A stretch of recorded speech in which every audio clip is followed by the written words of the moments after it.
انا ابو فتيله محتواي هابط. زين هاي الناس يعني ماكو واحد بالحكومه، هذا الثاني يقول طز بالحكومه وطز بالجيش وطز يعني وين؟ طز بالشرطه وطز بالجيش. وين وصلنا ليا مرحله؟ شو وقت هاي الدوله تلتفت الى هذا الشيء؟ ما تستحون؟ مو عيب؟ هسه ما علينا من هذا كله. زين انت من تقول طز بالشعب وطز بالحكومه وطز بالجيش وطز بالشرطه، شنو موضوعك انت؟ وين تريد توصل؟ وين تريد توصل؟ هذا ما زين احنا الشرطه مالتنا وينهم؟ ليش ما يلتفتون لهاي الاشياء؟ ليش ما يعتقلون؟ هذا باطا اسود، باطا هاي كله خيسه اسود، وهذا الثاني باطا خيسه اسود، بس استحون؟ مو عيب؟ خيسه بخيسه، والله اسجنهم انا بالقرآن الكريم، اسجنهم هم هذول يستاهلون العيشه والله ما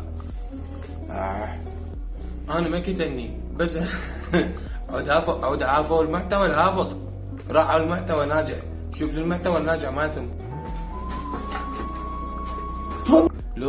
لو مشلول لو بخلل.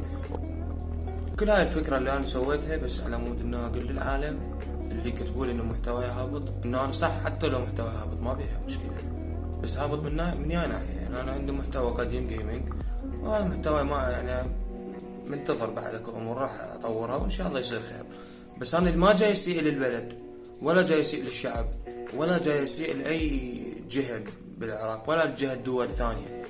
فهم اللي يشوهون سمعة العراق. يعني هسه بشرفك عراق وبلد وتاريخ وحضارة وثقافة ويعني حتى زحمة 7000 سنة 8000 سنة صار لنا بالاخير ما عندنا هيك محتوى خرا على مود والله مشاهدات. انا اساس صار ايش قد يجيني مشاهدات؟ مرات 1000، مرات 300، مرات 200، مرات يجيني واحد اخفي لي المقطع استحي. مو عيب، هي انت جاي تحاول بس على الاقل اقدم شيء يفيد، اقدم شيء على الاقل هيك غير جو انت، يعني ونس نفسك، تصور كانما انت عندك شيء، علق على اي مقطع، ضحك نفسك بنفسك عادي. طز بالدنيا هسه، يا دنيا يا فلوس يا مشاهدات يا اصحاب، بطل تنزل. يعني حتى صارت قديمه هسه، يعني هسه ما ادري الدوله شو وقت تحط لهم حد، اخذ حساباتهم اغلقها والله اغلقها. يعني ما لها اي داعي بالتيك توك بالانستغرام. وهاي الاغنيه بعد لا حد يشغلها، راح ايوه بسبب كافي افتح الثلاجه اسمع ايوه بسببك قادر اكل، ما يصير. الشوطون الواحد يطلعوه من يعني كافي، طلعت ريحتها الاغنيه خيسه بعد ما اسمعها، حتى المصري كله بعد ما اسمع تروح انا حتى بعد ما اصور من هذول القرآن الكريم ايوه بسببك قادر اكمل، لا لك لا بالله. المهم اعزائي، اخواني، اخوتي، اخواتي، بناتي، حبيباتي، اصدقائي، صديقاتي، كيفكم؟ شو تحسبوني؟